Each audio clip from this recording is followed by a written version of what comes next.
Boom. I got the button pressed, and that means we're live. Hello, everybody. You know what we should do? What? We should have, like, every TV show, when it would start, they would have, like, a theme song. Yeah, I know. I've always thought that would be really fun. It would be a whole lot of fun. So maybe you should work on that. I just want to create fun stuff like that in T-shirts, weird fish T-shirts could do- all day long. I would be such a happy person. Imagine if we did a 1980s style, like, Oh, it's coming. live stream intro. I don't need an excuse where to it's do just something like weird. The totally most, like, the goofiest, dumbest, corniest thing you've have- ever seen in your life. I don't have my followed notebook. by 90 minutes of the stupidest, dumbest, corniest things you've ever heard in your life. And so it would just be, it would fit. Hello, everybody. Glad you're here. That random tangent. This is what happens. This is the kind of stuff we talk Oh my about right gosh, before I yeah. hit the go live button. And, you know, Hey there, Pumpkin. that's just the Remember way when it I made is. these? So Do you remember when I made these? I was This is wondering our why you were notebook. saying, like, who are you talking to? We have Oh, these yeah, I remember. notebooks everywhere, and then every once in a while one pops up. It How makes about me that? happy. A smiling shrimp always makes me happy. How can it not be a happy Can I thing? have a pen? I need a pen. So, my gosh. It's a whoopee. It's my whoopee. So tonight, thank you for being here.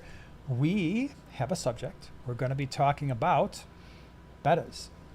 Have they kind of just started to fade? Not started to. Have they been fading away, especially over the last couple years? And so we're going to talk about that. And don't worry, if you like bettas, you're I allowed like to. bettas. And I do too. So it's not going to be a betta bashing thing necessarily, but we That are would going be to be awkward. talking about them a little bit. We had a big video come out on Sunday. Probably going to talk about that a little bit more as well. Let's see here. Things we've had going on. So we talked about the video Sunday about how the fish room is dramatically going to be changing here. This past Monday on the Tank Talk podcast, John and I sat down and talked about planted versus not planted aquariums. So if you're into that kind of thing and want to see the pros and cons of each in a more relaxed setting, check it out. Tank Talk podcast. You, yesterday on the small scape, what did you do? It was a super fun video. I wasn't sure if I was going to complete it or not in time, and I did. We got the pleasure. We went to Colorado to tour the mod that you all know and love, who is here right now, Noelle Brucker. We got to tour all of her beautiful tanks and visit for a brief amount of time. If you ever come home and I'm not here, that means that I've flown out to Colorado to get more time. Okay, Wouldn't that be funny? fair enough. Yeah. But anyways, highly recommend you see it because she has beautiful tanks. I love them all. Very cool. Today, Prime Timers, we talked a little bit about the fish room and some plans that are going to be happening. And then Yes. Sunday, I've got a really cool fish store tour for you with some incredibly rare fish, some of which I've never seen before. Which, Oh, I know. Yeah. yeah, that Yeah, is going to be yeah. pretty awesome. So that's what's happening there. And of course, we had videos come out on the Science Channel, STEM Nerds, and the Motorcycle Channel, Iron Mission. So thank you to everybody who's been watching those as well.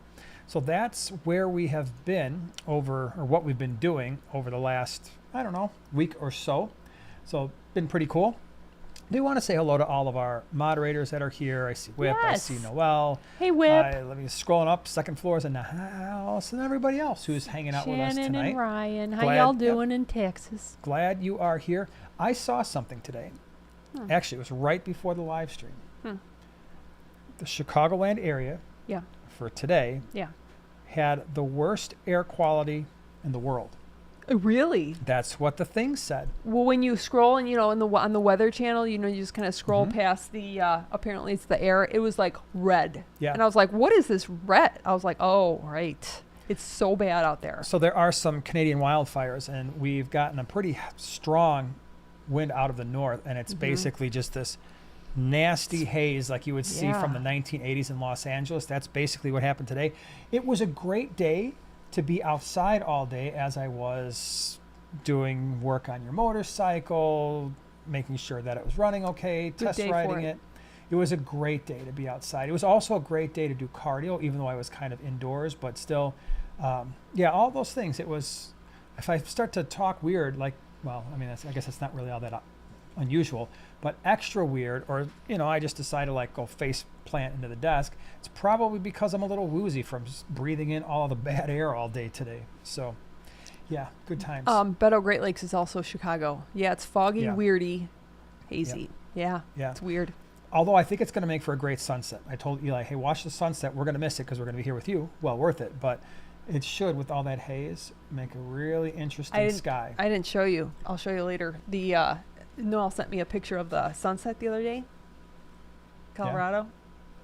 I'm sure it's better than Illinois. Stunning. Yeah, we don't ever have that. That's just the way it is. Hey, by the way, we do have a giveaway tonight.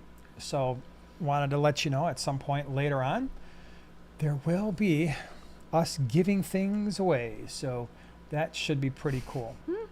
Wait.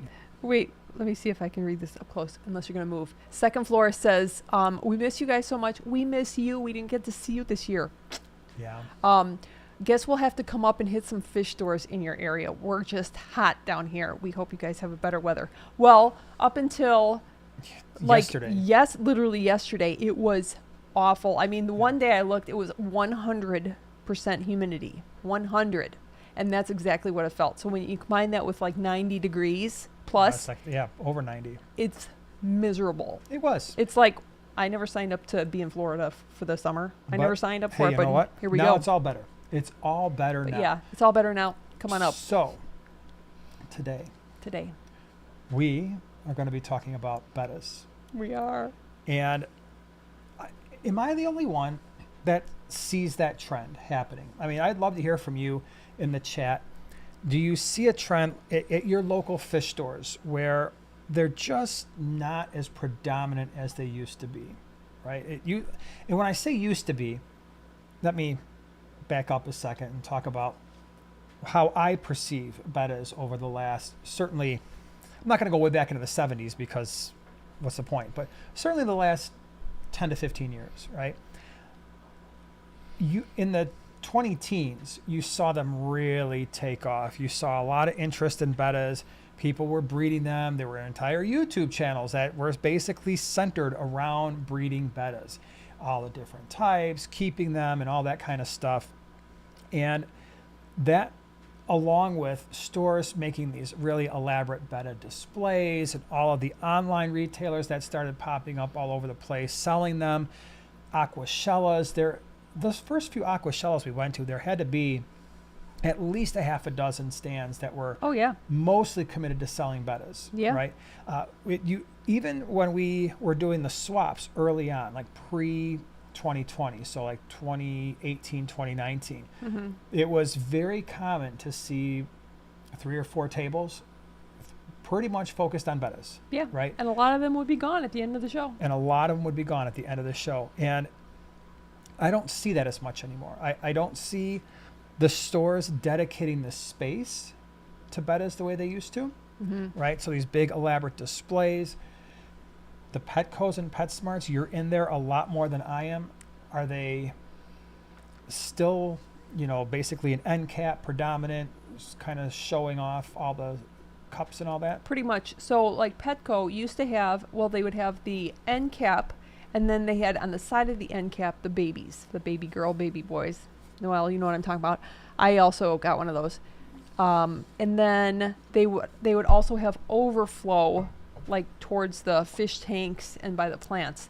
I don't believe they have the overflow area anymore, and I do believe they have less on the end cap. Now, PetSmart I don't go to as much, so I can't answer to that, but it does definitely see like a smaller, and I don't see any glow bettas at Petco.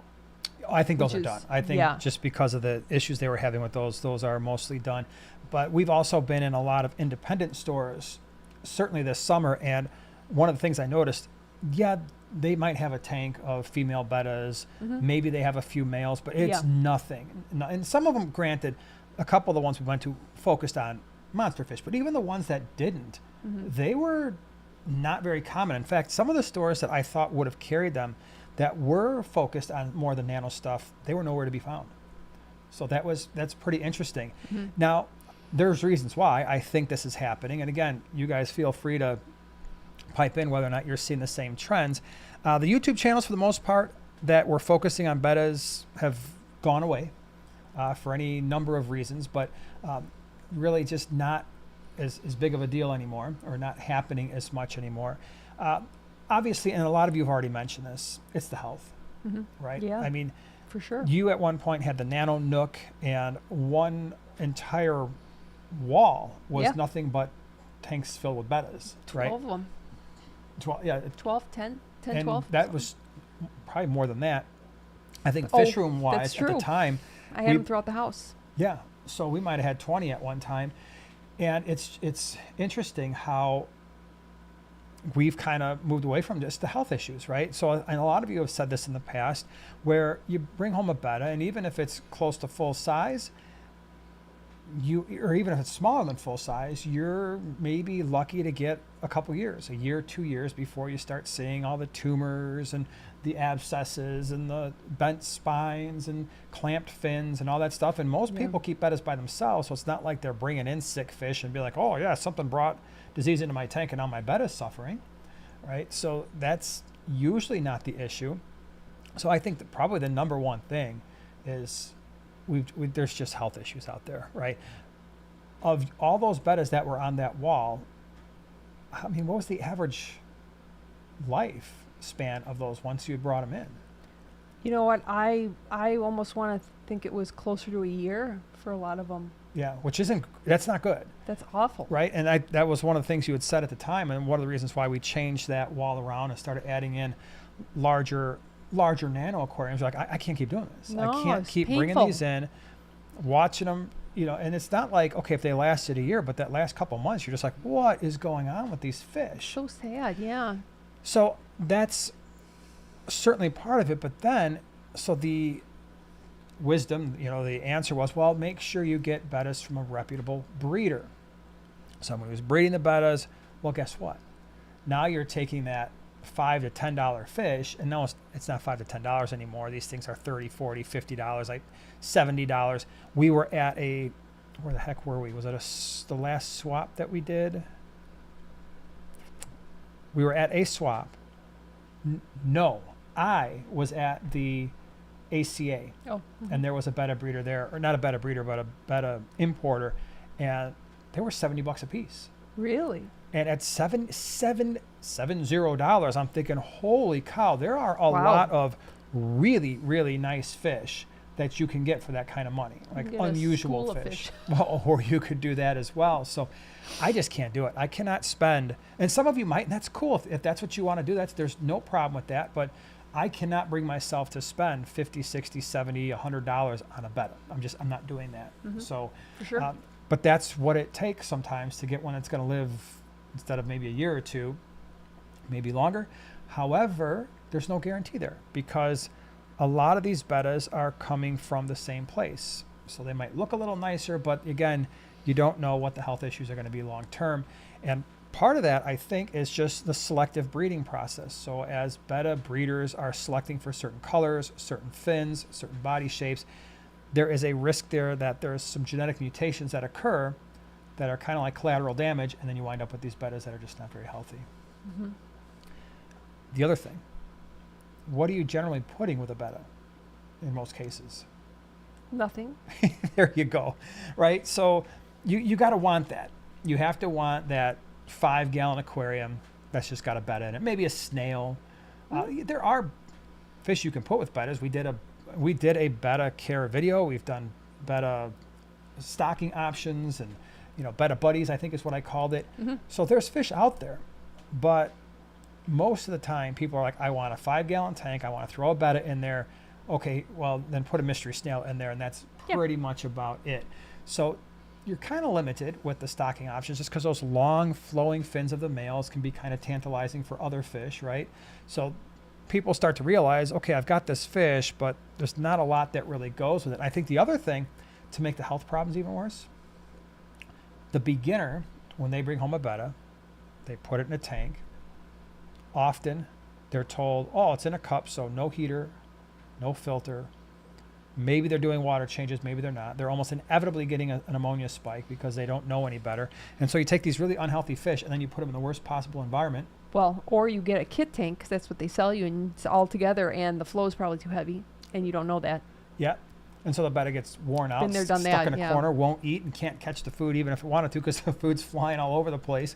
So you wind up with these fish that are fragile, they're not very healthy, and they're being mistreated, not necessarily because people are purposely doing it, they just don't necessarily know any better, and there are too many resources out there that are giving bad information about, oh, you don't need a heater, you don't need a filter. And it's true, you really don't necessarily need a filter. You can have a planted aquarium that's of the proper size, as long as you've got a heater and a cycled aquarium. Then yeah, a filter is maybe not 100% necessary, but the heater is. Bettas need to be at least in the upper 70s. And that's where I think a lot of people just miss the mark, and then they don't want to buy all that stuff. They don't want to invest that much in the hobby for a fish that cost them $5 or $6 that died in 6 months anyway. So maybe they try to replace it once, and then that same thing happens. You still wind up with the same problem. Yeah. What else when it comes to bettas? Why do you think they've fizzled, possibly?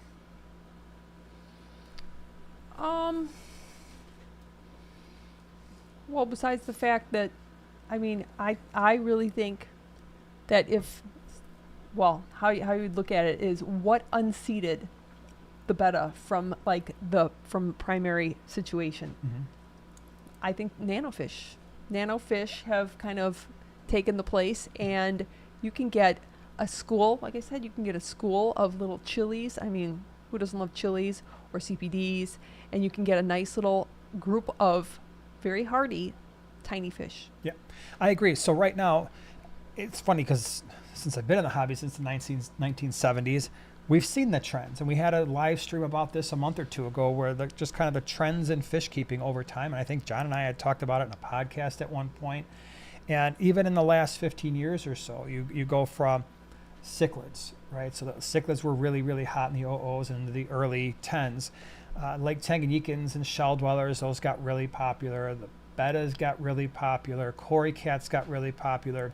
Now it's all about planted tanks, natural scapes, the aquascapes in general. Yet nano is super, super hot right now because, and rightfully so, people are beginning to understand, hey, I can have small fish. Mm-hmm. I can have multiple types of small fish. I don't need a huge aquarium, but man, if I got a 20-gallon and I want to do a nano setup and put some plants, rocks, and wood in there, it could be a really enjoyable thing. The question is, what's next? Yeah. Right? What's going to be the next thing? Because all fish keepers, or I shouldn't say all, but a lot of fish keepers, myself included, we go through these ebbs and flows of interest in terms of the types of fish we like. So I could go, oh, I love African cichlids, and I'll be really into them for a year or two and be like, okay, I'm done. And as those tanks start to kind of die out or whatever, as I replace those fish, I do something completely different. It might be live bearers, or it might be, I don't know, goodeids or something. And then all of a sudden you're like nanofish, and then it's gobies, right? So you have this ebbs and flows, and I wonder what's going to be next. After, will the nano craze subside? No. Well, nano size tanks, no, because I still think that there are I don't know if I would call them trends. There's just so many opportunities for nano tanks that hopefully I'm going to put my 2 cents in the fall, that you can there's just so many opportunities for doing crazy stuff that I think out of the box, I'm going to call it out of the box fish keeping is going to come into play. Yeah. That's my guess. You said rice fish. Yeah, rice fish are pretty cool. I I don't know if they've fish. already, in a sense, in certain areas, come and gone, right? So at least in our area, rice fish came in, like, yeah, they're cool. I mean, I did a species profile on the Java rice fish probably 7 years ago.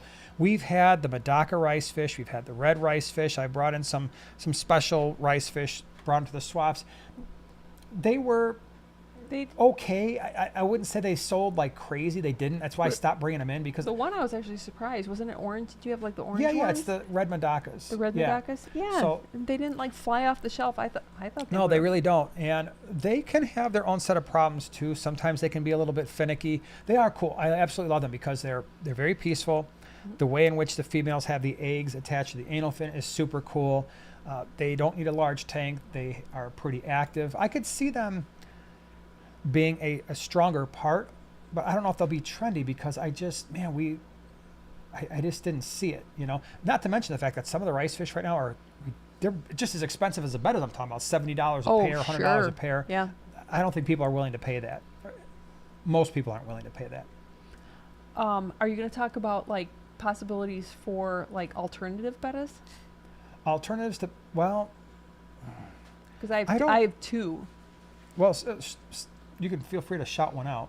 Shout one out. Yeah. The Killifish. I've got a pair.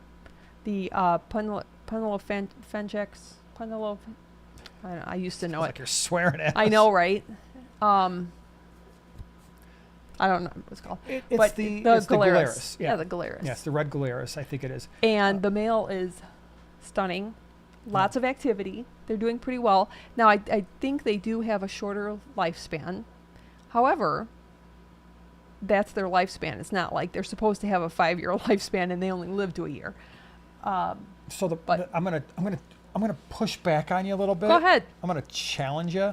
Go ahead. With the Hashtag every day. Killifish, only because some of them look far better than Bettas do. I agree with you in terms of the looks. The colors The are males. some of the nicest looking. Yeah, the males have the nicest looking colors of any tropical freshwater fish out there, but they're also expensive, right? Some of the True. fish that are really, really nice, you're going to spend a lot of money and you're going to get a year, maybe a year and a half out of them, and then they're going to, that's it, they're gone. So not only that, but they can be stinkers, man. They can be a little bit aggressive, and they jump. So you've got all these issues that come with them, and so while the color's there, and they do have great personality. They do. But I think there's so many issues with them that I'm not so sure they'll take the place. Somebody mentioned the paradise fish. That's my other one. Yeah. For sure. But they have, again, their own set of issues in terms of aggression, lack of stocking options. They're actually a cooler water fish, so there are options out there. I mean, you've got the white clouds, the hill stream loaches, but they too could be kind of aggressive. And I'm not necessarily sold on their long-term health either just yet, because a lot of them I see, they wind up, even at the pet stores, they got clamped fins and all kinds of issues, and so we'll see. Okay, so if you're keeping a single fish, so a betta, what did you have going for it? You could have a single fish in a 5-gallon tank, okay? Well, that's not a paradise fish. I know. It's leading me to Okay. the next, like, all right, so you can shoot down my ideas, whatever. Go on and look at it that way. What would you say? I think you can have a Peacock Gudgeon. They can live on their own. That would be nice for a 5-gallon. You could have, wait, it just jumped out of my head.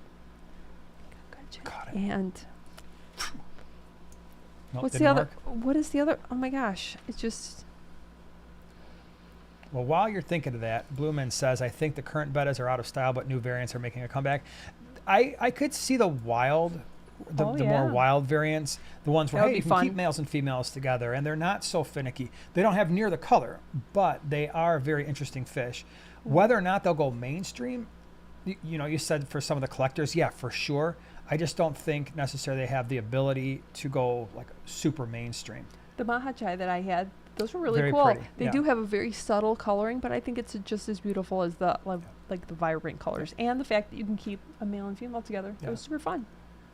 North Finn's in the house. Thank you so much for gifting 5 new prime timers. The experience of a lifetime. And Whip, I saw that you did that as well. Aww. Thank you very much to both of you for that. Really, really appreciate it. North Finn that's what we feed. North Finn Foods. That's what we've got all around the fish room. All different kinds. It's really awesome.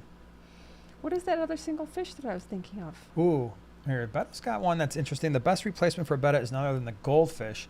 Let's go back to the roots. Oh, that's way back. Yeah, but it just depends. So goldfish was another one that, I remember, what was the YouTube channel? Jenny was her name, but I don't Solid remember. Gold. Solid Gold, yeah. She stopped doing it, and part of the reason she stopped was because she was having so many health issues with these fancy goldfish that she just got tired of explaining from her video. I don't know her. I've never talked to her in person, but I remember watching one of her videos, and she was like, I'm done with this. These fish don't do well. Now, the standard's fine, but man, that's not a 5-gallon anymore. That's like a 55-gallon. So that could be a tough one. I wonder, I haven't checked in lately. Luke's Goldies. Here we go. Wonder how he's doing with them. Lindsay said the honey gourami. Yes. That's legit. That's legit right there. For sure. That's a nice one. For sure, but would you put a honey gourami in a 5-gallon? I was thinking specifically 5. Yeah. Okay. Oh my gosh, this is going to haunt me. What else was I? A single fish It would have been in that list that, oh, I remember. A pea puffer. It's the tiny betta replacement fish. Pea puffy. Yeah, well, somebody else mentioned that too. Really? Jacob has an interesting one. He said, our last club auction was only live bears, plecos, and cories. The cichlids they had all went for less than $10. Yeah, Really? Cichlids are. Yeah, that's another one. Unfortunately, I'll tell you, it was funny watching the Greater Chicago Cichlid Association swaps change over time, right? When I was going there in the teens, the vast majority of vendors were, as you would expect, selling all different types of cichlids, South American, African, Central American, all the Great Lakes in Africa. And now you go there, and I would say you've got a handful of people selling cichlids, but the overwhelming majority is some type of fish. I actually think probably one of the best replacements for a betta are bred, right? So you have somebody actually breeding them, not overseas, not imported, but male guppies. I think in terms of just the wow factor, but not if you're just buying them from a pet store who's just getting them from overseas, because most of them are getting from the same places. And, you know, if they're quarantining them for 2 to 4 weeks, that's one thing. But if they're not, you're just asking for problems, in my opinion. Now, I wonder how, like, Prism Bettas in our area, she's a very reputable betta dealer. I wonder how she's doing lately. Because she always had beautiful bettas. Yeah. She was fun to talk to. Whip says, not to disagree with the professor, but in the 1990s, I had a betta live for 7 years in a vase and a pothos plant. I listened to the experts, bought a 14-gallon cube with a heater and filter and light. Yeah, those bettas back then were a different sort of crazy genetic makeup, I think. What was his name? Whip. I want to know what his name was. Betta. It's a good point. Bettas are so personable, though. You can't get the same one-on-one interaction with nanofish. 100% true.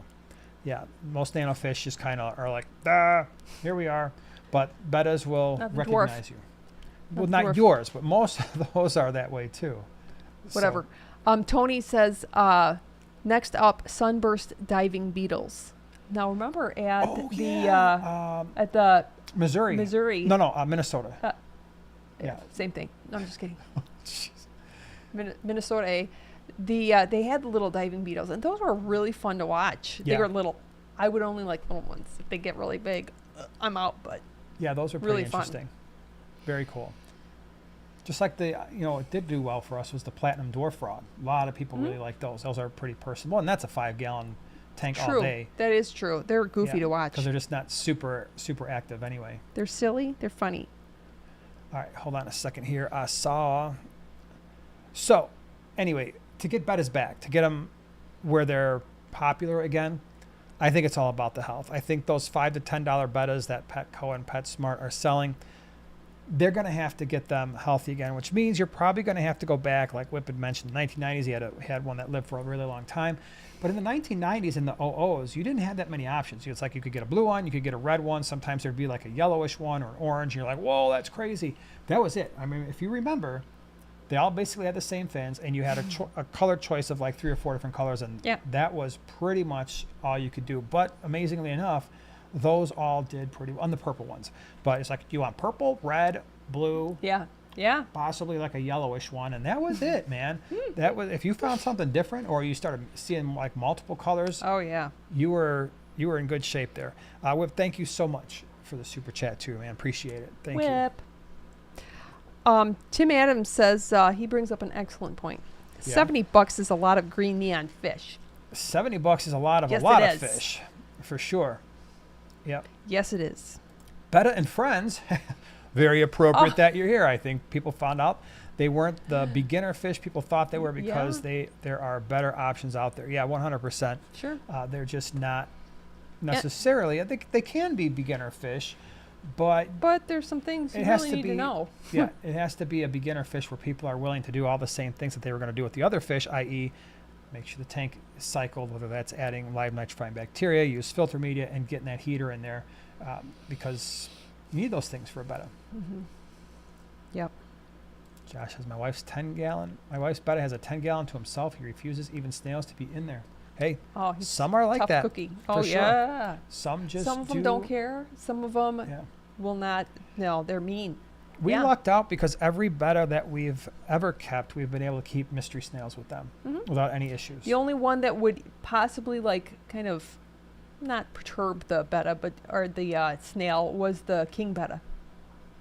You remember when we had the king Yes. betta? He Yeah, I could forgot about sometimes be a little curious, but he would never, like do anything mean. But he was the only one who was, kind of Yeah. basically telling the snail to watch it.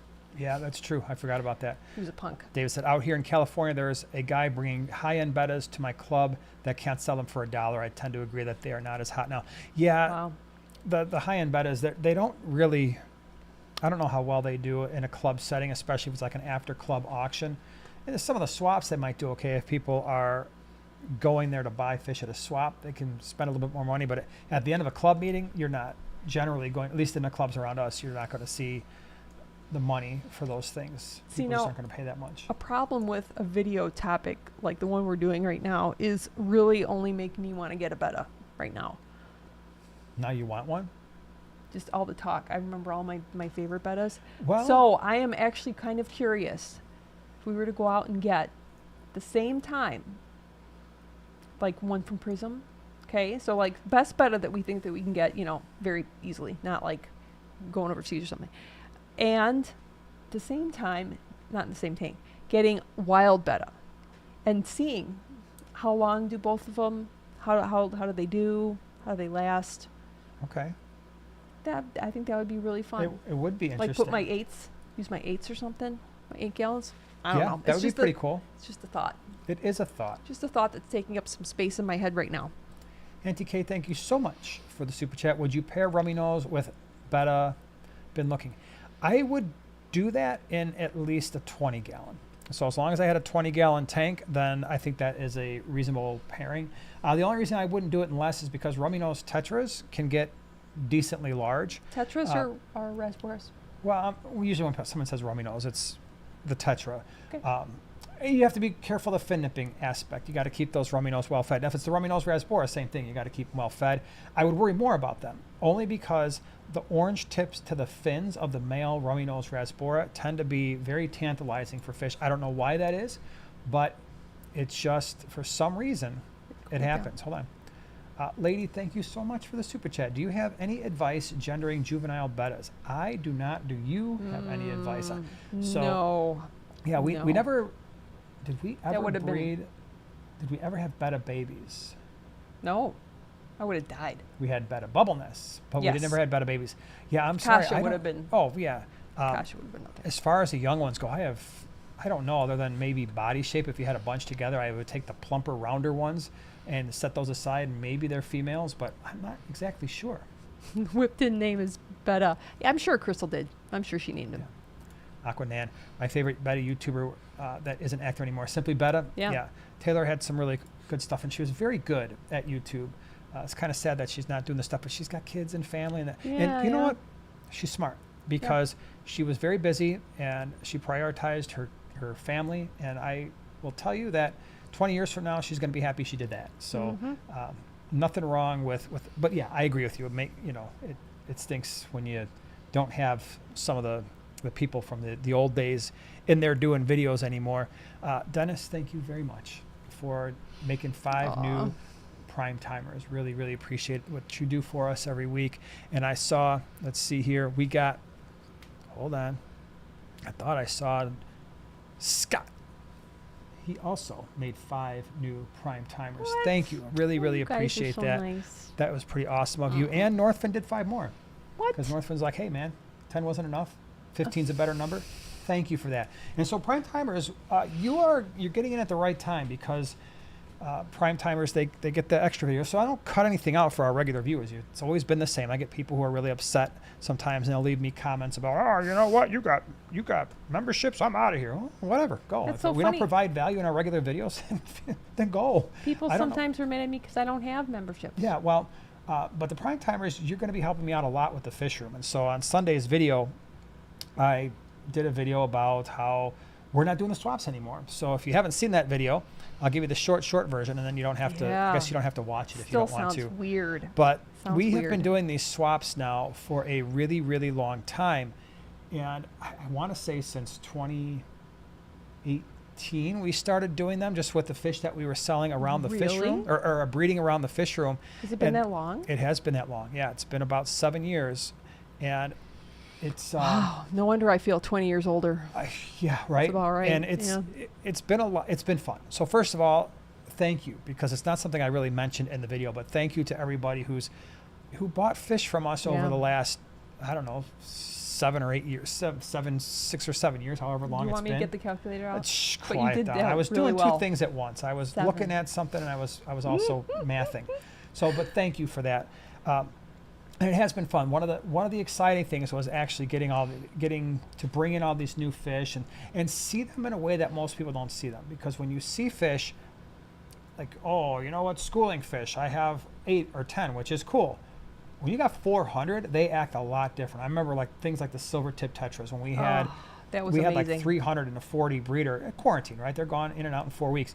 But the way they acted, Way to you not would- get that on video. I know, you would never see this in a smaller group. What they did is almost like, you've seen Finding Nemo, the cartoon, where the fish, when they were getting caught by the net, they were just kind of doing this like a tornado motion of swimming, Yeah. schooling. Just That's like what a the silver swirl. tips do. Yeah, so And it cool. was, I'm looking at these fish, I'm like, I don't know where my phone was. I think I was just mesmerized. I'm like, or I thought, oh, they'll just do it some more. Yeah. But they didn't do it a lot, but they would get in this thing where they would all, in a square tank, they would just kind of do like a tornado motion. It was, and not all of them. So they'd do it over here, and then another group would do it on another side. It was the craziest thing. But anyway, so Crazy. we're not doing the swaps anymore because we realized in a 52-week year, 22 of those weekends, was spent with at least one day getting up at 3 a.m., bagging fish, and that wasn't even the half of it, because to You were bag busy fish, the day before. oh my gosh, you had to write out all the bags, you had to figure out all the orders. I mean, so basically for half a day before a swap, I'm trying to figure out, okay, where are all the orders coming in, labeling all those bags. And then write out which of us is doing which fish Yeah, in yeah. what order, Yep. so that we weren't all like right by the same tank, like running into each other. Yeah, and right. And so then the swap itself, that was minimally a 12-hour day that started at 3 o'clock in the morning, and then the Quad City ones would be a 15 or 16-hour day, and that was essentially every other weekend. And so that got to be a lot. Eli's getting to an age where, I think I'd mentioned this before, but he kind of threw us for a loop because he's going to be a senior, but he could have graduated at the end of last year. It's really weird how it works out. They won't let him, but he's going to be done in December, and then he's already taking college classes while it's still in high school. So we're not going to be able to, just the two of us, make it worthwhile to do those swaps. And it was just getting to be a lot. And plus, I look at the fish room over there, and you saw it in the video on Sunday if you watched it. It doesn't look like a fish room anymore. It's a fish room, but it just looks like a work area. And I don't want that. I want the fish room there to just be more tanks, smaller tanks, but I want it to have this feel. I want it to go back to looking amazing. So the whole point of that I started with was, prime timers, I'm going to need your help, because we've got 4, 10, 15, 16, 17, 18, 19 aquariums that are going to be rescaped, restocked, and we're going to be talking a lot about that process. And it's not going to happen overnight, because I want to enjoy this thing. And my goal is hopefully sometime December, January, maybe February. I'm not going to hold myself to like, oh, it's got to get done. But I'd like to be able to do a fish room tour over there and actually have it be kind of exciting, I suppose, or at least interesting. Yeah, So, for sure. I mean, that's why I Should haven't be. done a fish room tour for a long, or I might do like one a year, one every other year, because the only time that I had stuff that was really showable was when I had all the tanks filled with quarantine. But the tanks didn't look great. There's a lot of fish in there, but it wasn't like, oh wow, those tanks look amazing. No, they just look like quarantine tanks with a million fish in a tank, and so that wasn't necessarily great, at least for viewing. And then I couldn't even film in there because I couldn't shut the air off, because I shut the air off with how heavily those tanks were stocked. I was going to have problems, and so it just became strictly a work area, and I don't want that for that anymore. Josh S says, I still have a big soft spot for multis thanks to Primetime. Nice. That's funny. And just so you know, you have the best picture. Did you see it? No. It's Beaker. Nice. Oh no, I've seen that one before. Yeah, I that's love cool. Beaker. Yep. That's awesome. And it looks like Oink is here. What's up? Hi, Oink. What's up? The Gilded Stork, thank you so much for the super chat. Should I quarantine a bristlenose, 6 cories, and 2 Peacock Gudgeons together in a 20 long, since bristlenose pleco cory might need different meds? That's a really, I like where you're going with that. So, Interesting. Yeah. if you've got multiple quarantine tanks, use them, right? If you want to separate the bristlenose and the cories and the peacocks, if you've got 3, separate them in 3. If you want to just do the bristlenose and the cories together, that's fine too, because you're right.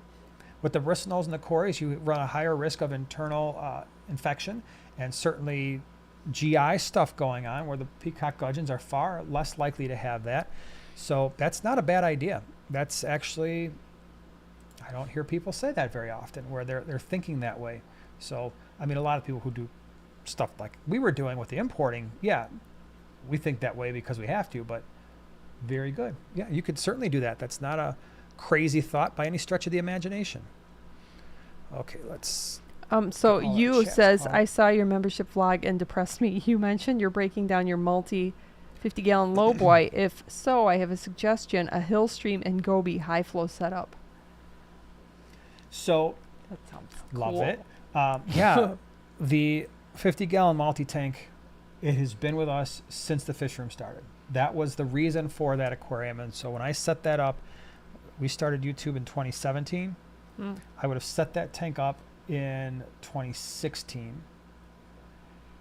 And it has been that way. What's crazy is the center rock that's in there. I'm looking at it right now. Yeah, I remember how big it used to be. Oh my gosh, that thing is, because it just deteriorates over Yeah. time. It's Texas Holy Rock. Sorry, I didn't mean to bump the mic.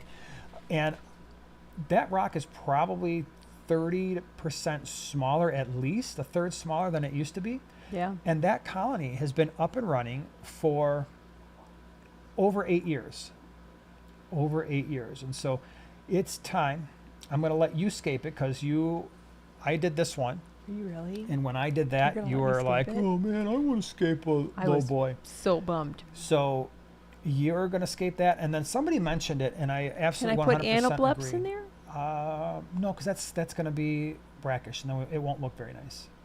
It's just not. It's not going to look like it's See what I gotta because put you up with? can't do any plants or anything. My like that. dreams will not come true ever. So, but the one thing I do want to do is, and somebody mentioned it, and I agree. I want to do an open top scape like this one. Oh, yeah. And then we can pull that lid off of there, and I think that would Oh, look, it just has to be. generally speaking, would look a lot nicer. But the whole thing, like all tanks are getting raised? All tanks, so the low boy and the 4 tanks under it are going to get about a 3 or 4 inch lift, because the 420s underneath are just too hard to see and they're too hard to work on. So I want to fix that. Right at some now, point. it's the same height as here, so it's going to be 3 or 4 inches taller than this one? That or one's actually already taller Oh, really? by a couple inches. No, it's going to be even taller because I have Okay. to account for the 20 gallons. EJ Cool. said picked up a 40 breeder yesterday. Leak Sweet. testing it for a week. I don't even know where to put it yet. You Yeah. worry about that afterwards. It's about how it find, goes. Yeah. You'll always find spots for them, and you can always go vertical. Right? So if you haven't filled up floor to ceiling, wall to wall, you got space. You have space. That's the nice thing. So, yeah, that's a really good point, Joanne. Really good point. You should go ahead, put Joanne's comment up okay. there. Go ahead, read it. Wait, so he says you can do it, and then when you tell him what you want to do, he says, don't do that. Sometimes I do things like that. I unfortunately, It's half Yeah. the fish keeper's brain. Yeah. Now, if you haven't gone vertical, go vertical. If you have already gone vertical and you have too many tanks, take them down. There you go. yeah. And my hopefully, for those of you who are like, oh, the multi-tank's going away, hopefully we do a decent enough job on whatever's coming in there next, where you're like, oh yeah, that's pretty cool too. So that's, And all the multis will go to beautiful forever homes, right? I will miss Yeah. their beautiful shining little eyes, and Yeah. they're just and there's a adorable. chance. keep a There- tank.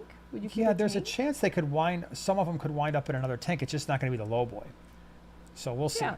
Because I do love shell dwellers. They They're have a pretty amazing. soft place in my heart. They always Yeah. will. So, yeah, there's a high likelihood that out of one of these 19 tanks that we're going to be scaping over there, that one of them is going to be some type of a tank, and you can maybe a shell dweller tank. And I'm so happy when you listed, because it's a big decision. Which tanks do you keep? Do you make a change? Do you not make a change? I mean, it's really fish keeper's life. But when you said the ones that you were breaking down, some of them I am just so happy. I am literally over the moon. Yeah. Over the moon. Because they're all, 6 of the tanks are extremely difficult to access and appreciate. Like, Well, you know yeah, what I I mean? mean, The some of tens? them were just put there because we needed more- quarantine space, It right? So made the sense 10s then. never made sense where they're at. The Yeah. 20-gallon that's on the floor right in front of the low boy, that never made sense, and it's been really tough to film there because you get too much reflection. Mhm. The tanks behind the hot water heater were always just, hey, we had a space, let's Yeah. throw some 20s back there for quarantine. So we're Mhm. going to clean that up. We're going to make it so that we have a nice little area. Now, I think we should do the giveaway. Oh, I didn't know we had one. No, I really didn't know. Did you say we had a giveaway? Exhibit A, the title of tonight's live stream says Oh. something about blah blah blah bettas But you plus fish Q&A and a giveaway. lost me at This the is good. beautiful picture. That's all I Exhibit number saw. 2 is at the beginning of the live stream. It said, oh, and by the way, we've got a giveaway. Exhibit number 3 is this pile of stuff for You the always giveaway. have. You should see his desk. And exhibit He's number turned into 4 me. You have is, stuff I everywhere. don't know, something. Okay, so I'm You going to know talk that about the we're- giveaway. You figure out. Do you know that we're turning into each other? Well, did you guys know that That's a however you weird thing to start say. off in your life, if you're one way, you tend to like switch to the other side. So say you've always been a messy person, there are chances that as you age, you will become a tidier person. So I think that's kind of happening because I am attempting to become more tidy. And if you saw his desk, you'd be like, wow, you're the messy one. No, actually, I'm not, because most of the stuff is your garbage. So all of this over here is all you. And if that wasn't there, I gave you these Hall's little drops. It's not mine. This right here is not yours. well, I then mean, put them over mine. here. That's not mine. Can we do That's this? not Because mine. now we told people we got them all psyched up, and we're over here talking stupid. We're talking. Okay, We're talking here. tonight's giveaway is, I think, something pretty darn cool. We're going to start with the smallest stuff and work our way to the largest thing. One person is going to win all of this. And I'm glad Northfin's here because it is a Northfin giveaway. And so what we're going to be doing is I try to pick out a variety of things for the person who's going to win. So for instance, let's see here. We have the Betta bits. And so we've been talking about Bettas. And if you have a Betta, this is a great, great, great food. The Betta bits. So Northfin, this is all natural ingredients, no artificial fillers, no artificial colors. The stuff is just great nutrients. You look at the ingredients, read them, see? I bet you can't. But if you look at the ingredients, you're going to see actual things, ingredients that fish eat, and not just a bunch of, yeast extract and, this stuff, cornmeal and all that kind of stuff. That's just the first ingredient in a lot of the fish foods that just have a bunch of artificial colors. And so Betta bits, you're going to get this. This is a 1 mil pellet, so it's pretty small. And by the way, every fish eats this stuff. I will feed this to all my tanks, not just the Bettas. Next thing, you're going to get the krill. You want your fish to show great colors. If they're lacking in some of the carotenoids, this is a great food to feed them. So this is a smaller pellet too. This is a 1 mil pellet, just like the Betta bits were, but you've got krill in here. And if you turned around and looked at the ingredients, guess what? It's krill. Then you're getting the cichlid pellets. Again, I feed this stuff to everything, right? I know it says cichlid, but that's because the protein concentrations are different. This is a 2 mil pellet, so it's a little bit larger. But I would say even up to 2 mil, your cory cats, your plecos, I feed this stuff to shrimp, and they love to eat it. Your loaches, there's just so many different types of fish that will eat this. It's not just cichlids. Okay, now the bigger things. The nanobits. So for those of you who are breeders or you've got small fish, the nanobits here, this is a 1/2 mil. So this is very, very tiny. So if you've got rasboras or you've got like endlers and things like that, this can be a really, really good food. Of course, if you've got small, tiny little fish or fry that are just starting to get to the point where they want to eat a little bit more, this is for them. You can crush this and make it an absolute powder for fry food. So really cool. And then the grand finale of the giveaway, one of my personal favorites from Northfin is the Bug Pro.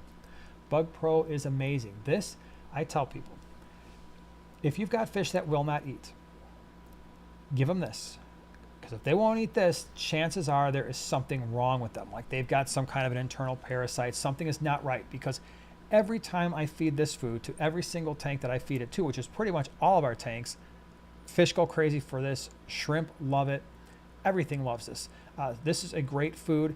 If you have a calm top of your tank, This stuff will actually float for a little bit, but then it sinks, right? So most of the stuff will stay at the surface for just, 30 seconds a minute, but then it all starts to sink, which is, in my opinion, a really good thing. But again, all natural Bug Pro. It's got bugs. That's what it does. It's got bugs in there. So one winner is going to get all of this stuff. And if you want, I'll throw in my half-used hauls. No, I'm not doing that. That's staying here. So, okay. Now, the winner. Can I see that? The winner is going to be the first person that picks a number between 90 and 100. You can feel free to start typing your little heart away. So first one, wait, I got to see that again because I've already forgot. 90 to 100. And done. We're done. We're done. 90 to 100. So let's see how we do this. And yeah, at some point, someday, I'm going to come up with a different way to do this, but that day is not today. Probably won't be tomorrow either. Let's see here. So wait, can I see that one more time? I'm having a really hard time today. Are you all right? Memory. I told you I was in the haze all day with your motorcycle.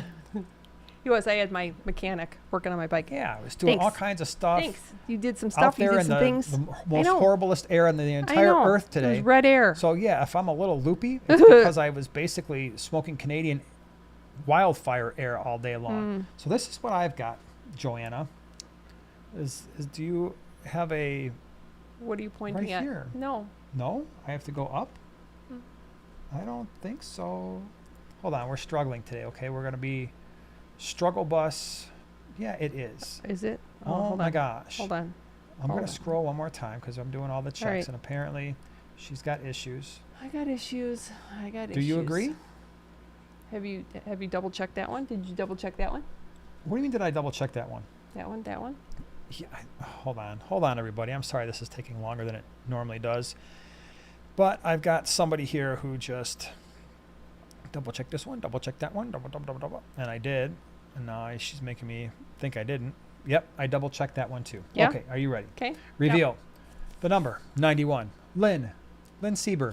You won the Northfin. And I know how much you love Northfin, so that's kind of cool. Aww. You are a Northfin user. And how are you feeling, Lynn? Yeah, how's everything going? So we will get this stuff out to you. Joanna's going to do that when? I want you to commit I can do that tomorrow because I have errands on the docket. I'm gonna send it out tomorrow. Do we have your address already, Lynn? Send it to primetimegiveaway.singular.com, right? Primetime giveaway at yahoo.com. Whatever. Because we use Yahoo. Because we're old. No, it's because why not? Yahoo. Apparently old Mail people use Yahoo. I have Googles as well. I have Gmails. I have Yahoos. I've got Gmails, but I have no idea what it is or where it's at. So there you go. I know your Gmail. Yep. Name and Noodle says, are you guys Canadian or just close to the border? We're outside of Chicago. Yeah. But it happened this year about the same time too, didn't it? You Wasn't mean it last year? The year? No, it's like 2 years ago when they were really bad, where it's like, holy cow, I can't even see. Yeah, it was very, very nasty. Yeah. I like it, Mr. Skip. Lady has so many issues. She has a magazine rack. What a nice one. I like that. Yeah. Tim says, not a true giveaway without Whip yelling stop with no T and 4 A's. Love it. It's classic Whip. Yep. All right, let me... So, by the way, if I may, if you were somebody who asked a question, had an interesting comment before the giveaway, can you please leave that again, now that we have all these numbers in here and I can't scroll very far to see all the awesome things that you said or questions that you had? Because, wow, yeah, you guys, man, you must have been really bringing it today. Andrew asks, what movie is Mr. Beard from? Movie? I have no idea. I don't either. You're going to have to tell us. Anyone? Noelle said something, though. She said, everyone listen to Michelle. Noelle wants you to listen to Michelle, who said there was 264 watching and only 92 likes, and they were confused. So, I don't know. Hit the like button in the throat. That's what I say. Yeah. Yeah. Just smack it right in the face. Noelle says, oh my goodness, those nano bits. My fish all go absolutely bonkers for that. Super easy to feed to. I use the powder at the end for bag of, Oh for yeah, fry. for sure. Yeah, don't Uh-huh. ever, for those of you who've got like multiple tanks or you ever have breeding stuff, the powder that settles, that's valuable stuff, man. That I it is. would hang on to that. And by the way, you can put this all in the refrigerator and it lasts pretty much like infinitely. If you seal it up and throw it in the fridge, it lasts a really, really, really long time. Or the freezer for that matter. Oh yeah. Mm-hmm. That's what we do. So down here we've got a freezer right behind the screen, and it's just for fish food. So we have a bunch of fish food in there, and we can open up the bigger buckets and stuff, and I don't have to worry about it going bad. So we just bring it out, feed, boom, right back in it goes. Or we'll take out, put it in a smaller container that's only going to be out for a day or two, and then just keep refilling it from the bigger tubs that are in the freezer. Tim says, my food table is looking like a Northfin commercial. Nice. I love Classy. Lior says, fin rot, no fungus. I applied bacitracin locally. Any antibiotics? You could do, you could certainly do Maricin 1, Maricin 2. I really like the Maricin Oxy. It's a liquid. That would be my first go-to, though. That can work really, really well. Dennis says a clean desk is a sign of a sick mind. You should see my office desk. My office. It's like immaculate, probably, right? Oh my gosh. Yeah, I it bet that. is. See, right. I've entered my, what do they say, era these days? Just the days where I am seeking. It doesn't seem like it, so you can just keep your thoughts to yourself. I am seeking organization and like less stuff, because when they say the more stuff that you have, it actually like causes chaos in your mind. It does. I can prove that because my mind is like a bunch of cats. So Your mind is like a bag of cats. like it, right? What movie is that from? So yeah. So I'll go with the sick mind. That's fine. Because if I can, so whenever this is terrible. Whenever I clean off my desk or like, sometimes in order to work every morning, I don't know if you've noticed this, but I will take all of my piles from my desk because I'm a piler, and I just move them to like a chair. Mm-hmm. And then it's all nice and orderly. Now, if I don't have time to go through the piles, which I usually don't, then at the end of the workday, I take the piles and put the piles back. And it goes on and on, Monday, Tuesday. But slowly but surely, I have been going through the piles. And Because then my brain restacking has them told somewhere me, else. no, like going through and getting rid of. Highly recommend. Al says, you might turn into each other, but be careful about looking like each other. Right? I don't Oh think my I could gosh. pull that off. You can do it. You just got to stop shaving your face. Just let it grow. And I'll grow my hair long. Or you Okay. can shave your head. Right. But you have more gray hair than I do. You sure about that? Yeah. Yeah, I am. Yeah. I suppose I do. That's Yeah. okay, though, because that's what I'm shooting for. Yeah, I'm waiting for more gray hair. I want it. You want it. I've earned it. This part right here just needs to go gray. Remember when people would make fun of you? You get comments every once in a while, like really mean comments, like, "Why do you even color your beard like that?" Yeah. Like, Beard looks you would, stupid. Why like, do you dye it gray on the sides? Like Hulk Hogan. Remember? Who would do that? Poor Hulk Hogan. I know. Anyway, like he used to do I think he used to do like black on the sides and then He would do blonde that here. on purpose? Yeah. And so somebody was like, nice try, Hulk Hogan. And I'm like, what? Okay, yeah, I do. That makes a lot of sense. Oh, terrible. So, it looks stupid, all naturally. That's right. Wait. The Gilded Stork says, has anyone seen Tropic Flow's Bettas? They are so gorgeous. I am wanting one. It looks like they have a lot of reviews. Tropic Flows Bettas? I don't know Tropic Flows. What is that, online or? I don't know. I've never heard I'm of gonna it. have to look that up. Ben says garlic infused aquarium fish food, maybe. I don't know Maybe it's about cool, fish, though. but yeah, you got to be a little bit careful if the places are using a lot of garlic, because oh my gosh, that will make your fish it's tanks and the awful. entire room smell. Add very, some very humidity strongly. and Yeah, I'm real careful about that. You says, since you're breaking down your multi-low boy, I wanted to thank you for inspiring me to set up my Simulus tank, my Simulus low boy. First time seeing the low boy, it was a perfect for shell dwellers. It really is. Yep. The low boy is a great tank for Lake Tanganyika and shell dwellers because they don't need the height and they just need the shells, and it's pretty easy to set up that way. Oh yeah, they're online. Tropic Flow Bettas are online, FYI. Okay. Jamie, thank you for the super chat.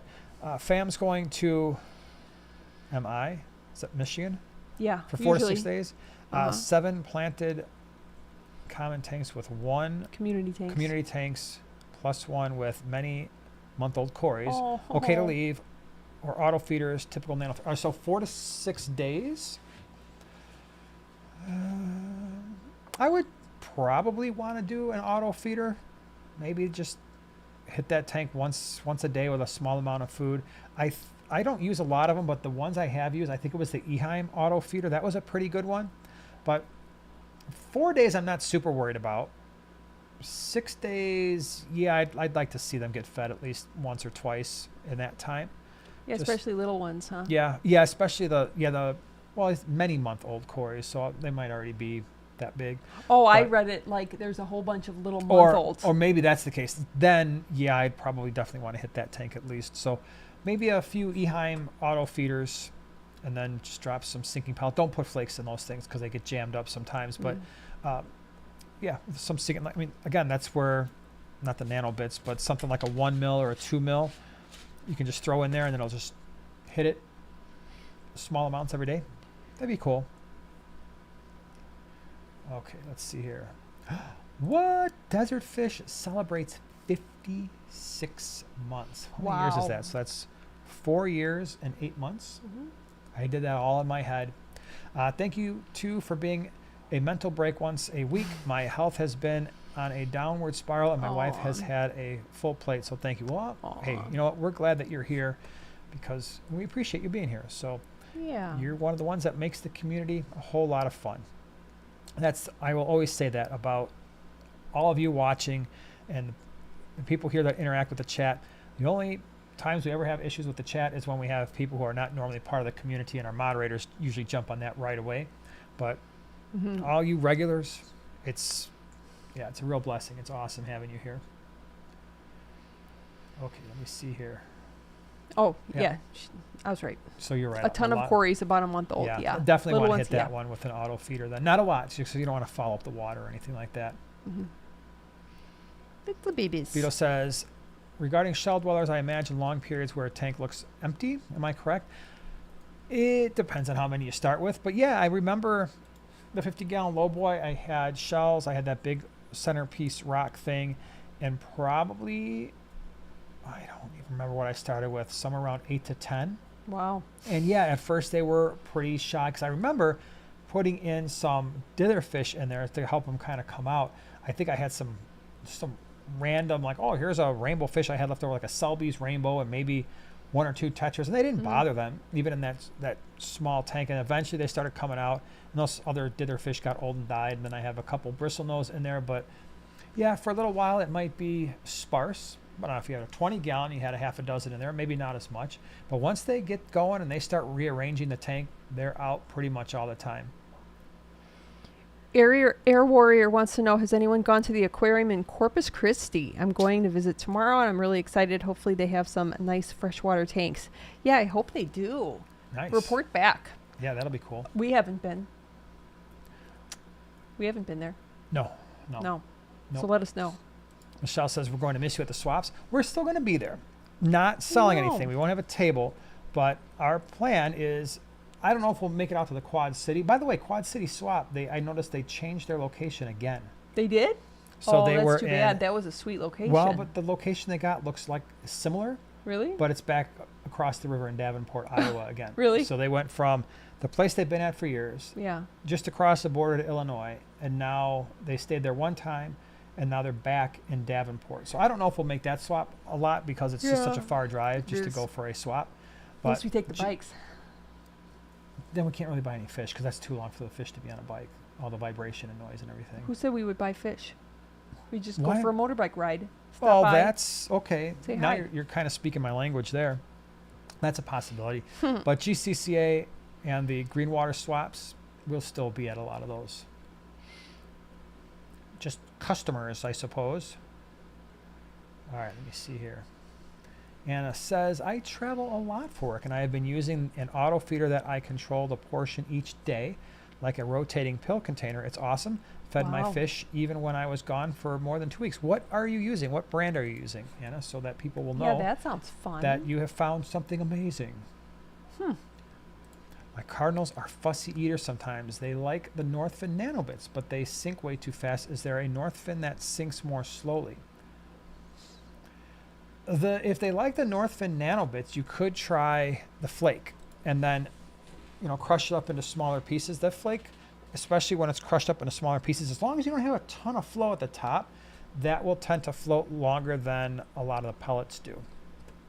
It still sinks over time, but it definitely stays up in the water column a longer period of time. So your cardinals will probably appreciate that. Beto Great Lakes asks, do Julichromis ornatus need shells or caves? Rocks. So tons and tons of rocks. You could do river rock. We did a lot of flagstone because there was nooks and crannies there. They don't need shells. They will not interact with shells at all. Believe it or not, they don't really. The caves would have to be a decent size. When I have used like the watering stakes, the terracotta watering stakes, they don't go in there. But if you take flagstone, which is pretty inexpensive, you go to a landscaping place and you just start stacking up so that you have little nooks and crannies everywhere, they will use the heck out of that. And you'll never actually see them breed, but eventually you'll start to see little babies kind of peeking their heads around. That's probably the most inexpensive way to breed a lot of the rock-dwelling Lake Tanganyikan fish. Icy says, can you put shell dwellers in a 10-gallon? If I had a pair, could you do it? Maybe. As the males start to get larger and more territorial, you could start having problems. It's just not necessarily enough space for them to really figure out the territory issues. So it'd be one of those things where you've got a pair, they've got babies, and you're constantly trying to pull those out. So that could be a real pain. And it's not, if you only got a pair in there, it's not necessarily the coolest looking tank either, because you're missing that community dynamic. So that could be a little bit tough to do. Goat Rose says, I finally got Harlequin Rasboras. Wow, they are awesome. And when the tank lights are off, they have a purple tint to them. Yeah, those look really cool. Some fish, when you just, boom, turn on the lights and they have that awesome, really cool, like I just woke up color. Those are one of them that have a really sweet color. All right, let me see here. I saw... Mel says, at Primetime Aquatics, I want to say a big thank you for visiting and being so kind about my tanks. I do wish the green neons had come out of hiding. Love that you featured my ugly hospital tank. No, your tanks were in really good shape. Oh my gosh, they were beautiful. And I did not include that because, oh my gosh, I cannot believe that I forgot. And they didn't come out and say hi. Her green neons. I just called them my green neons. Isn't that terrible? Is that called a Freudian slip? Because all green neons are actually mine. She's like a bad guy in a superhero movie. I was just so overwhelmed at like just looking at all the tanks and fish and stuff. And then it was so funny because afterwards I was like, I always pictured green neons in her cube tanks. I don't know why. I think I knew that I wanted to see her cube tanks and I just blanked out. But anyways, she's instructed to tell them I say hi like all the time. Nice. Whip, thank you very much for the super chat. Long-time listener, first-time commenter. Of course you are. If I have a tank where my fish slowly die off due to suspected illness, once empty, how long before I can add again? So there's a couple different ways you can deal with that. So if they're ill and you're worried about, hey, I'm just going to throw a new fish in here and then they're going to get the same sickness, I have essentially just thrown tons of meds in those aquariums. If they're larger, like I had a 125 where the fish just kept dying and it was a real mess. So I jacked the temperatures up to about 90 degrees and I basically triple dosed with Copper Safe, Maricin 1, Maricin 2, something else. Copper Safe is a really, really tough med, by the way. And there was one other one that I did too, and I left it that way for like a couple weeks. And I maintained the medication and I maintained those temperatures and then it was fine. It's not a guarantee that it's going to work, but in that particular case, it worked. Or drain the tank, let it dry, And you can use a hydrogen peroxide solution to kind of spray the glass down and clean out the filter. And obviously you're resetting the tank at that point. You can use filter media from another tank to get it cycled again and just add fish slowly. But that'd probably be the safer way to do it and less expensive way, because then you're not wasting a bunch of money on meds. You poor people with those big tanks. See, if it was just me and it was a nano tank, I would just, take it outside, clean it real good, leave it out in the sun, and there you go. Yeah. Nano. Mandarin Gobi says, Jason or Joanna, got a question. Why does fish move at night? Because my goldfish and killifish is moving at night. Is that normal? It can be. They can get startled. Something can bump into them and they'll just kind of scurry for a second and then usually settle back in and go to sleep. Now, some fish, they're active at night. So a lot of your loaches, plecos, what did we have up there? The banjo cat. That one was like insane at night. So there are some fish out there that's when they're moving around. That's when they're doing their thing, looking for food and that kind of thing. Oh, here we go. Zusla says, if you want to take a cruise, I recommend checking out the tank they have at Four Rivers Education Center in Shanahan. We've been there before. And take a walk on the trail behind. Lotus blooms on a grand scale. Really? We went with the hog group to that. Write that down, because I'm gonna forget. Please. Oh, I'm gonna Please, forget. Wait, Joanna. where do I put just on take this? a picture of it? Yep. Okay. I'm gonna take. Do I have to screenshot. think of everything? You kind of do. Like at this late. This is late at night for me. Yeah, I'm gonna take a picture of us. I literally almost just X'd that out so I could go to the next one before you got the picture in. That would have been funny. Take a picture of it and I go, gone. And then I'm looking at this random thing. Oops. That would have been a really weird thing to do. Okay, hold on. I saw another one. That's why I closed that out. There we go. Oh, Toxie says, I have 3 much older large neon tetras, and now I notice 5 small ones, and I didn't put them in there. Very cool. You are now a parent of neon tetras. Oh my gosh.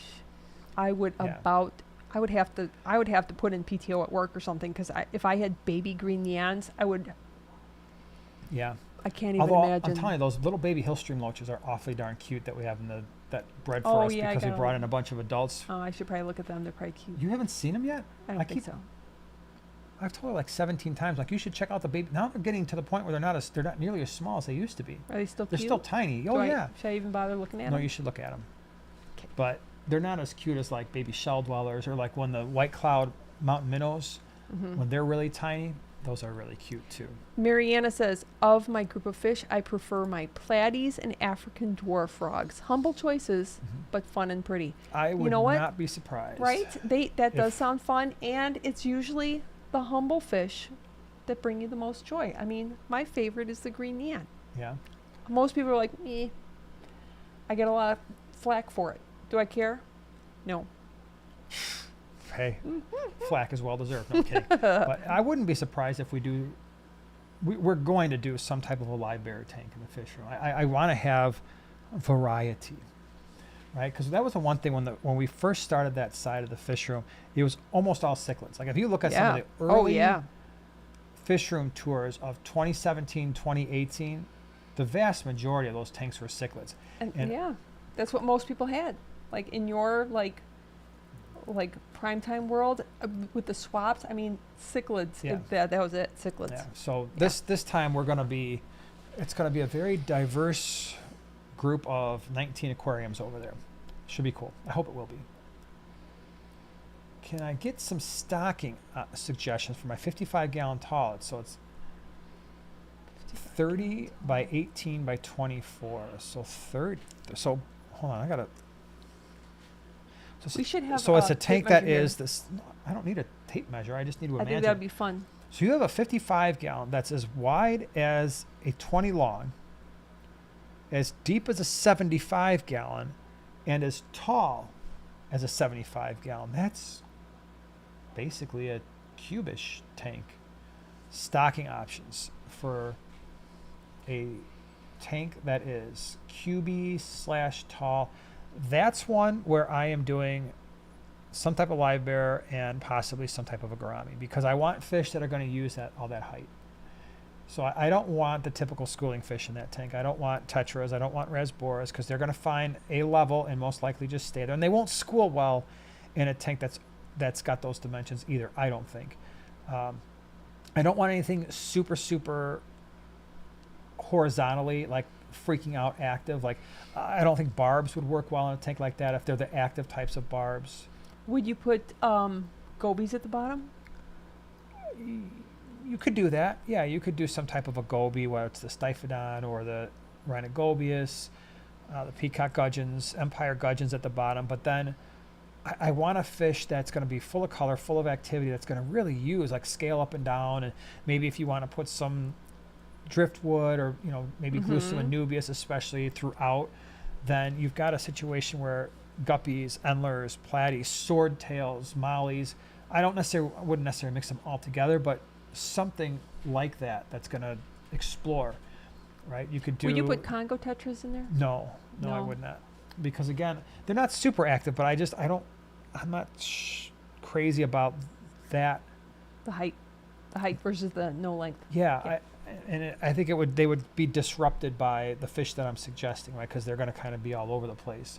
And then you could certainly do honey gouramis, a thick lip gourami. You could do a standard. I mean, you could do a blue and opaline gold, sunset, yeah. But if you're going to do the blue, opaline gold, or dwarfs, then you're just going to put one in there. If you're going to do honeys, you could do multiples. It's a big enough tank where you could probably do a pearl gourami. But yeah, I like the live bearers in that one for sure. You do koi cats on the bottom, as long as you got some flow down, just enough circulation. That's going to be an interesting tank in terms of filtration. Jerry asks, what's the best tetra to keep with a betta? I think all of the small tetras, embers, your neon types. The neons can be really pretty. Once you get into the mediums or largers, there's too much risk there for fin nipping. So even like your silver tips, your bleeding hearts, your candy canes, I just think that there's more of a risk for fin nipping. Even candy canes? Oh, yeah. So I would stay with the smaller tetras, and I would feed them well, especially if it's going to be a male betta, because they're less likely to fin nip if they're getting enough food. They're not looking for tantalizing long fins for a snack. Yeah.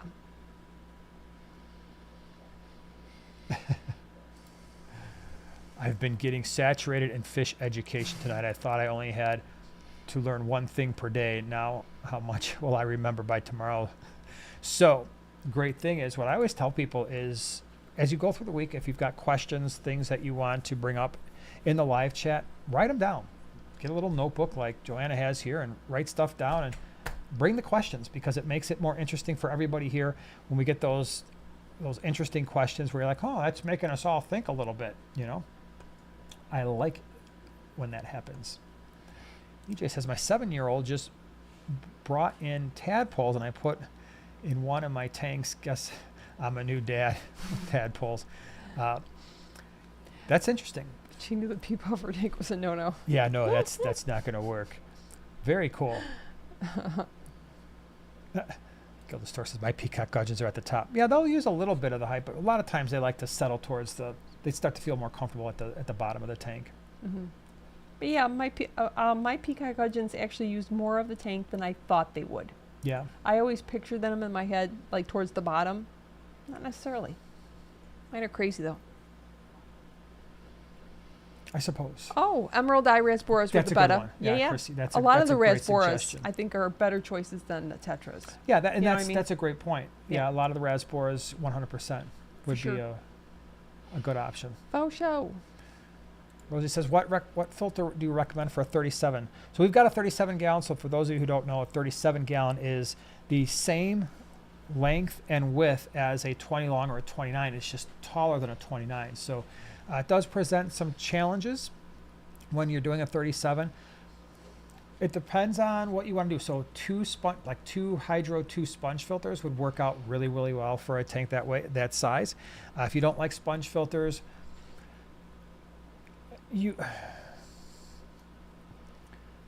I almost think, when you're looking at hang-on back filters, you want something with a pretty long intake, and unfortunately the filters that have those longer intakes are going to be oversized. And so if you're going to do that, then you're going to want a filter that has the ability to adjust the flow. So you might be looking at something like Seachem Tidal 55 or the 75, but then turn that flow down so you're not just, your fish are not going crazy, but hopefully you get an intake that's going to be long enough. Aqua Clear has a decently long intake on their Aqua Clear. I don't know if the 50 does, because again, the problem is going to be just making sure you're getting that circulation at the bottom. That's why I actually do like sponge filters for the 37-gallon tanks. Canisters, again, I just don't know if you're going to get an intake that's going to be long enough, and you'd have to get a pretty small canister filter at that point. The other option would be, no, those Shark Pros are not adjustable, at least not adjustable enough, I don't think, and they kick out a lot of water. So yeah, I would almost go sponge filters on that one. What you got? Return of the King. Okay, wait. Andrew says, what movie is this from? Let's find some food. I have no idea. All right, That could be Oink. a lot of movies.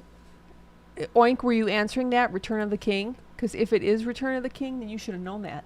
Return of the King, I've never seen that movie. Wait, are you talking about Lord of the Rings? I think. That's the only Return of the King I know. Oh, What say you, Andrew? that's fine. Hold on. Well, let me think. I know every line of that movie. There would have so to be like something about, 11sies and Second Breakfast and I don't some one remember of that one of the one of the hobbits. And that's not Looking in for that one. food. That's in the first one. Oh. Tanya says, I'm struggling picking between live bears or not for my first big tank 40 breeder. I have a 20-gallon community and a 10-gallon green jade shrimp tank. What do y'all think? I think you've got a ton of options for the 40 breeder. And so if you want to do live bears, the nice thing is you've got a big enough tank where you can pick any of them. You could do endlers, you could do guppies, you could do platies, you could do mollies, you could do swordtails. Again, I wouldn't necessarily do them all together, but you have options there. And there's a lot of really cool colors with the live bears. I mean, guppies, lots of really cool stuff. The the tuxedo hyphen swordtails are pretty darn cool. Sure. Those are pretty popular lately. So those would be an option. You could mix and match mollies, which would also be really cool. And you'll probably get, depending on how you set up the tank, you'll probably get some babies.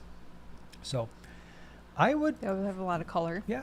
Yeah. It's certainly something to try. I think everybody should at one point in their fish keeping career.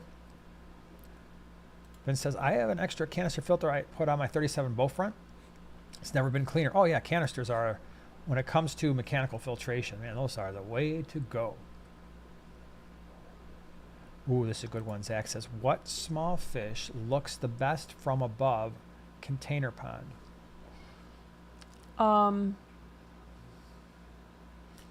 Well, I like the Heterandia formosa. We're talking a tiny tank. I like the Heterandia formosa looking down because you're going to see colors that you don't see. But I can see where somebody like, that's boring. Yeah, A small, well, obviously endlers. but endlers don't look great from above. No? No, they tend to actually have like a grayish streak really? at the top of their body. That's too bad. So my first thought was koi guppies will look really nice. The Medaka rice fish can look pretty Yeah. cool because they're going to reflect some of the some of the light off the water. Yes. So any type of rice fish, going back to those, will look good. And a lot of guppies do, especially the kois. will How do look the pretty white nice. clouds look? Boring. They're Do just they? they're usually Yeah. just silvery. I don't at the recall top. when we put Yeah. them out in the pond. Yeah. That's a really good. Yeah, I don't know if anybody else. Question. Yeah, the Gillis Stork says, "Oh, killifish, that could be one. Males will look pretty nice from the top, but again, that's going to be one where you're not going to have them as long as some of the other fish." So yeah, That's those are a- all good ones. That's a really good question, though. Yeah, that is. That's gonna haunt me. I'm gonna have to search Oh, for that. nice one. Air Warrior says the longfin zebra Daniel might look pretty interesting. Oh. A shark with laser beams on its head. That would look cool too. All right, everybody. I think we're going to call it a night, an evening, if you will. Oh my gosh, I forgot to mention, next week we will not be here. Oh, So that's right. next week there will not be a live stream. We'll be back in Boo. 2 weeks. So just wanted to mention that because I almost completely forgot to do that. So we'll be back same call. time, same place, 2 weeks from tonight. So you got 2 weeks to save up awesome questions. As always, thank you. Thank you to all the gifters out there from, new prime timers and our moderators who are always doing their thing. Yes. And everybody Noelle, else thanks with all the again, questions Noelle. and super chats and stickers. Thank you for that. We are going to be back in 2 weeks, same time, same place. Everybody have a great rest of your week. Night. Bye-bye, everybody.